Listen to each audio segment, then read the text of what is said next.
Welcome to the Defense and Aerospace Report. I'm Vago Muradian here in Orlando, Florida, where we're covering the Air Force Association's 34th Annual Air Warfare Symposium, a leading gathering of Air Force leaders as well as the industry that serves the service. Our coverage here is sponsored by Leonardo DRS, and we're honored to have with us Major General Tom Sharpy, who is the Deputy Commander of the United States Air Force Air Mobility Command. I was going to say, Vice Commander, but you're not the Vice Commander anymore. I got fired from being the vice commander, and they made me the deputy commander. That's right. You're the best guy who's done this job so far. I'm the best deputy commander in the history of Air Mobility Command. You're also the worst because I'm the first. So there you go. All of that falls onto you. You were 135 and then a C5 pilot. Talk to me a little bit. There's been an infusion of more money that's coming down the pipeline. Talk to us about how Air Mobility Command has been using it, because everybody talks about readiness, but you're a command that's actually doing its job every day, 600 missions a day, all around the world, first in, last out, and just about everywhere there's a U.S. military operation or even an American civil engagement, and I want to talk to you a little bit about that. Talk to us about how you guys are using these extra resources. Well, first of all, we're looking to field the KC-46, which is Air Mobility Command's #1 acquisition program. We're looking at fielding that in the near future, and then replacing our aging KC-135 fleet and also the KC-10 fleet with 179 of the KC-46, which for us in Air Mobility Command is going to be a game changer because it has new technologies, new communication capabilities, and allows us to do things with an air refueling asset that we haven't been able to do before. And we're excited to get it delivered and get it fielded and certified so that we can go out and put it into the fight as soon as possible. That program has been much delayed. Every time we've thought it's like around the corner that's going to go in, there are still some challenges, especially including on the business end of the airplane. Talk to us a little bit about when we see that coming through and whether or not you guys are satisfied with the kind of capability it's going to be delivering. So whenever we do an acquisition program, there's always fits and starts, but as General Everhart says, he wants an airplane ready for war on day one. And so we're okay that there's been some challenges with the weapon system, but we're confident that Boeing's going to get us an airplane as we take delivery of it that will be ready to go to war on day one. And we know that it's going to be a game changer, and that we look forward to putting it to use as soon as we can. And soon means how soon? This is where the rub happens. I can't give a date because there's still some certification issues, some testing that Boeing is working through. But as soon as they're ready to deliver it and it meets our requirements, then we'll be ready to put it into use and get it certified so that we can take it into the fight. Readiness is a big concern for everybody. How are you using some of those readiness resources, whether it's on maintenance for the airplanes or whether it's training for the folks? So obviously, we have our fleet, as you mentioned. We've been operating at a rapid pace, whether it be in the tanker fleet or even in the C-17 and the C-5 fleet and then in the 130 fleet. And so what we're trying to do is we're trying to create readiness space to get after that full spectrum readiness that Secretary Wilson and Chief Goldfein talk about. Some of our skills have atrophied, and so we're trying to go back and give us some readiness space in our airlift and tanker fleet so that they can go after and get after certain skills that have perished because we've been focused on the CENTCOM fight, and as we look across the globe, it's more dynamic than it's ever been. And so we're trying to put ourselves in scenarios that aren't replicated in CENTCOM that might be other place in the globe across the spectrum of operations. And that takes time, it takes training, and it takes us to work on our tactics, techniques, and procedures to make sure that our forces are ready to operate regardless of contested, non-contested, permissible, non-permissible, and also across the spectrum of conflict. Innovation is the big byword here. It was Master Sergeant Bakleda, who is a KC-135 instructor. He's a boom instructor, and he came up with this. He won the first Spark Tank competition. There were 6 finalists. He was the winner with his idea on how to put a much more ergonomic cushion down chin rest, because obviously these instructors are having all sorts of back issues and everything else that comes from that. And General Goldfein added, hey, let's heat that pad also to make sure, because they're lying right on the skin of the airplane. So when it's heated, it's okay. When it's not heated, it's a real big problem. But he mentioned when we interviewed him, we're innovating every single day, all the time. Talk to us about some of the innovative things that your folks are coming up with to try to either improve readiness, improve operations, or even with airplanes that, like the 135, are in inventory for almost 60, 70 years, improving the capability you guys have there? So thank you for the question. As you heard Secretary Wilson talk yesterday during her speech, she talked about innovation, and she specifically cited Air Mobility Command and what she witnessed out with our Spark Tank lab that we have out of Travis Air Force Base, and the great ideas and initiatives that they're doing. So that was pretty awesome to get them recognized. And if you looked, I don't know if you noticed, but of the 6 nominees for the Spark Tank winner, 2 of those came from Air Mobility Command. And so, we're not a third of the Air Force, but we're innovating at a pace equal or greater than the rest of our force. Our challenge is, as General Goldfein says, is we got to let the airmen innovate, and we got to make sure that our leaders aren't risk averse and aren't preventing them from innovate. And so we have to have not only bold, innovative airmen, which we have, we got to make sure that our leaders are not risk averse and giving the airmen the tools and the resources to continue to innovate, because the world is changing in such a dynamic pace that if we don't innovate, we don't want to become irrelevant. You talked about innovation, and almost all of the innovation also in the discussion was we're in a changed environment. We're in a great power competition, something that we've been in for a little while already. But the national security strategy, this national security strategy, is a lot more explicit about that. You started your career sitting nuclear alert to go into very non-permissive places. And the senior leadership of the Air Force, again, started, their early days in uniform were, we're going to have to go into non-permissive places. C-17 was developed to be able to be an actual battlefield transport to land on the front lines and drop off a tank. Talk to us a little bit about how you're getting that culture back into the force, because most of the folks who are wearing the uniform now have been operating in fairly permissive areas around the world. How are you doing this? How are you thinking about new tactics, procedures, thinking to be able to do this, and to do it especially particularly in the Pacific, Asia Pacific, where the geographic, there is a tyranny of distance there that is significant. No, absolutely. So that's a great question. Normally when we do exercises in Air Mobility Command, we're usually a supporting force in support of another combatant commander, and they determine the objectives, they determine the scenario, and then we support them. Well, we realized that in order to get after that high-end fight, that we needed to have an exercise where we developed the tactics, techniques, and procedures and the objectives that we wanted to achieve. And so last August, we did Mobility Guardian at McChord Air Force Base, and we brought 3,000 of our coalition and international and joint partners to a field where we went after the high-end fight for mobility operations, do airfield procedures, do air medical evacuation, do air refueling procedures with the fighters, with the Army, with our coalition partners. And we realized that on day 1, we had some losses because we weren't as good as we thought we were. And then on day 2, we got better. On day 3, we got even better. And on day 4, we realized that here's the techniques, and procedures that we've atrophied, and we got to go back to the basics of doing those on a daily basis. And now that's a part of our daily routine at all of our installations. And so they take the lessons that we learned in Mobility Guardian, and they're applying it to their day-to-day operations, which is enhancing them to be able to go across the spectrum of conflict, to be effective, and to be able to be safe and efficient in the operations that we do. It was a game changer for us because we hadn't done it before, and we realized that we had to go back and get those techniques, and procedures relevant for tomorrow's fight, not just yesterday's. Let's talk a little bit about the low end to the higher end fight, because you guys are still engaged on numerous axes, including in the campaign against ISIS, but of course in Afghanistan as well, where operations continue. Let's talk a little bit about Puerto Rico. That's still a tragedy. It is still in many ways an emerging and developing story. But in the early phases of it, AMC really did surge rather massively, both domestically in terms of the challenges that we faced both in Texas and in Florida, but also in Puerto Rico. And I remember talking to folks, about some of the hurricane support missions that were going on. Talk to us a little bit about what some of the lessons were learned in operating in Puerto Rico that you think are going to be applicable to other sorts of natural disasters, given that every year, it seems, the entire military as well as society are grappling with large-scale climate incidents and challenges like that. So first of all, when we started the hurricane support in August, we went to Texas, we were ready to go. The good news was we didn't have to have that much support because you had land vehicles, you had roads you could get to, and you could provide some of that support. But we had aircraft that came in to provide some of those critical supplies in the emerging hours after the event.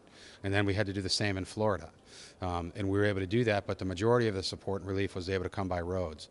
Unfortunately, in Puerto Rico, it's an island destination, and when you don't have the capabilities within the island to provide some of that, air mobility was the only option. And so we went, as soon as the winds were died down in San Juan, we put aircraft that were either blacked out landing or came in without any electricity, without any navigational aids, and they were to land on the airfield, and then assess the airfield, make sure it was viable, find out what they needed to bring in to get it so they could open the airfield and bring in those critical supplies. So we did that in San Juan. Lesson learned for me was I was sitting in a conference at about 11 a.m. and my 4-star boss said, "Tom, we need a 2-star to go be the Joint Forces Land Component Deputy Commander in Puerto Rico. You're it." And I said, "Okay, sir, when do I leave?" And he goes, "There's an airplane picking you up in 3 hours." And so I left and went down and worked with General Buchanan and his staff in Puerto Rico to try and get beyond what we did in San Juan, to open up not only the airfield but the cargo yard, and then moving that cargo, as we learned in Haiti, to get that first tactical mile away from the field to get it to logistics staging areas. We set that up, and then we opened up Roosevelt Roads in the eastern part of the island, and then we opened up Aguadilla on the western side, and then we opened up Ponce in the southern central part of the island so that we could have airfields to bring that critical supplies in, because as we saw, it was overwhelming. When I got to see the devastation firsthand, my heart sank. 185-mile-an-hour winds. You know, it was devastating. And so we were able to provide that in those 4 airfields, and we even opened up a seaport in Ponce because we knew that, you know, the key to getting back to normal as quick as possible was to get the shipping industry to be able to deliver the containers with the majority of the cargo. And the lesson that I learned was we're a total force in Air Mobility Command. You know, in between August and November, we flew over 3,000 sorties in support of the hurricane relief efforts. And of those, through the EMACs, there were 48 states who participated, and over 30 of them provided aircraft. And the EMACs in support of the governor was amazing. And I got to learn that FEMA was the federal agency charged to support the governor, and then DOD was supporting FEMA in support of that. And so we were doing active duty Title 10 efforts with the reserve and the active duty. But the Guard, through Title 32, was able to do over 70% of the airlift that was required to get those critical supplies, life-saving, and then to try and get it transitioned back to normal as soon as possible. And it's still going to be you know, a significant amount of time for normal to get back to what it was. Are you guys still running support missions there? We are, not as much anymore because the commercial industry has gotten the majority of it. You know, the Puerto Rico National Guard did a great job, you know, supporting General Reyes as a dual status commander who was from Puerto Rico. You know, obviously the infrastructure, you know, the good news I've heard is the electrical grid seems to be close to being fully operational, but the devastation is going to take a significant amount of time to get all the devastation taken care of and get people's lives back to normal. Let's go to the ISIS and Afghanistan fights.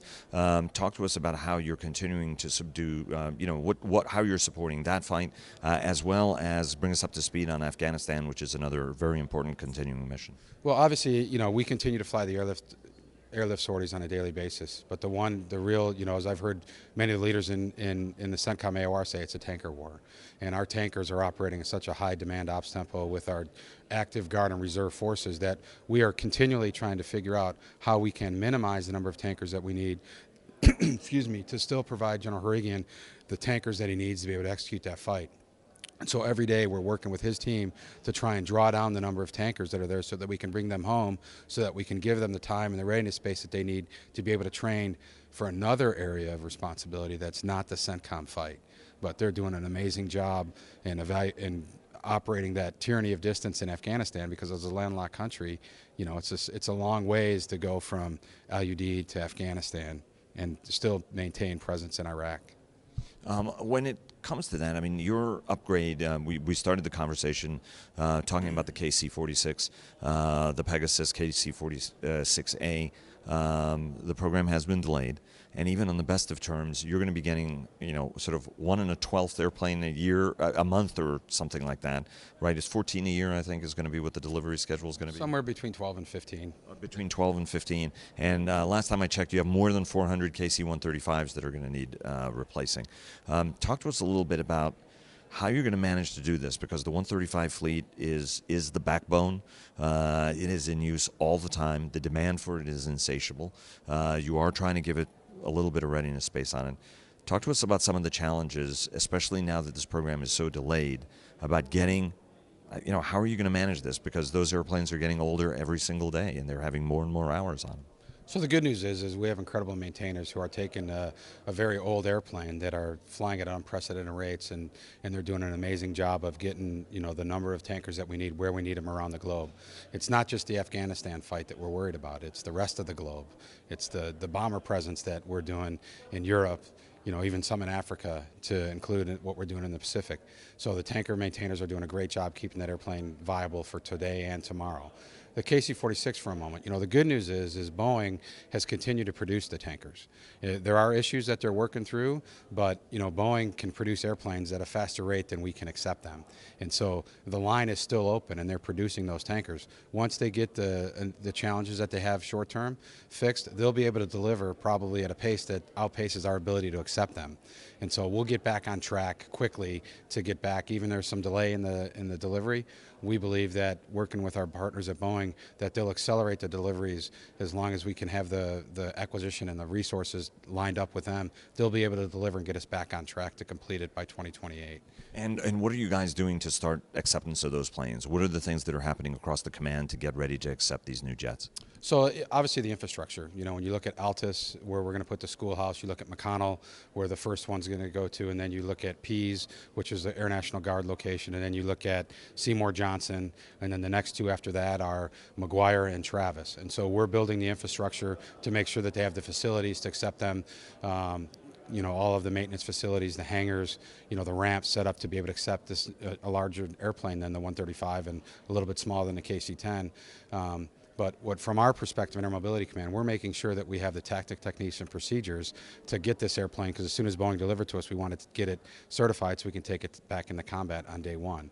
And so we're working on that, but we're also working with the simulators to get those simulators up and running so that the crews can start training and get qualified. So when they deliver an airplane, we don't have crews and maintainers sitting around waiting. They're going to be able to use a simulator, get access to those airplanes so that we can have the crews and the maintainers current and qualified as soon as we get delivery of that airplane. Crews. Last question before you get the hook. They're circling. They're circling. Yes, I sensed activity behind me, Chris. Talk to us a little bit about the pilot shortfall issue. This has been a perennial problem. It's particularly acute because you're the multi-engine pilots, and airlines like to get that kind of experience. And we're looking at it sort of a generational transition where commercial industry is hungry for pilots. We talked a little bit to Mobile Homes General Holmes, commander of Air Combat Command, about that. And he's talking. And I know the chief and the secretary have been focused on this issue. Talk to us a little bit from an AMC perspective, what you guys are doing, considering that your pilots are really in the highest demand when it comes to airlines. So I've had the opportunity to sit with, not only General Holmes, but General Goldfein, and be with our industry partners as we look at this. This is not, it started with the fighter problem, it's an Air Force problem, it's a Navy problem, it's an Army problem. It's bigger than that. It's a national problem, because if you look at the number of pilots that the airlines would have to hire, the number that we can produce doesn't even come close to that. And so we have to work together with industry to find out how we solve this as a national problem, to work so that, we're looking at innovative ways to train so that we can maintain some of that demand, whether it be in DoD or in our civilian airline partners. But it's really got to be a partnership. And if we don't figure out and do it differently, we're trying to train more pilots to open up to get more that we're going to train. But if we don't retain them, then we're in trouble. And so I think if you look at General Goldfein, as he's talking about, he's reinvigorating the squadron. And today he gave $64 million for innovation to rebuild and revitalize those squadrons. He's not waiting for people to give him approval. He's doing it, and that shows how much he is committed to the squadrons, because he believes that is a lifeblood of the organizations. If we revitalize those squadrons, we'll retain more pilots, and if we can retain those pilots, we'll help that problem to not be as significant as it currently is right now. And when I get to talk to the captains, this chief is making a big difference, and they're starting to see some of the benefits of his efforts. And I think that we're going to start seeing less people leave in the great numbers. Obviously, it's a very attractive proposal to go to the airlines. But here's what I tell all the captains when I talk to them: that's okay if the active duty is not for you, but you must maintain your affiliation by joining the Guard and Reserve, because we're a total force Air Force and an Air Mobility Command. If we don't have a viable, operational force in the Guard and Reserve, we could fail in the future. And so if they can't maintain active duty, I implore them all to go to the Guard and Reserve. And are there any challenges there on that part? Are you finding the kind of retention levels that you need? We're not where we need to be. We're a little bit better in some categories across the Air Force, but we're not where we need to be. We're a little short, but you know we're doing the things. I think, at least, you know, General Everhart, he's reached out and engaged more air crews than anybody. I mean, look at his YouTube video where he asked them for ideas of what we can do, and he had 800 in the first week. And so we've gone through those and we've implemented some of those things. And he's on, you know, he is as engaged as a chief in how we can get after this problem. But he's doing things in Air Mobility Command because the chief's given the authorities to take risk and do things differently than what we've traditionally done. And I think we'll turn the tide a little bit. I don't know if we'll ever get to the number that we need, but we're going to be better than we were yesterday. Major General Tom Sharpy, the very first Deputy Commander of the United States Air Force Air Mobility Command. Sir, thanks very much. It was a real pleasure, and looking forward to talking to you again soon. Thank you. Thank you for letting us tell our story. We appreciate it. Thank you, sir. Our airmen rock.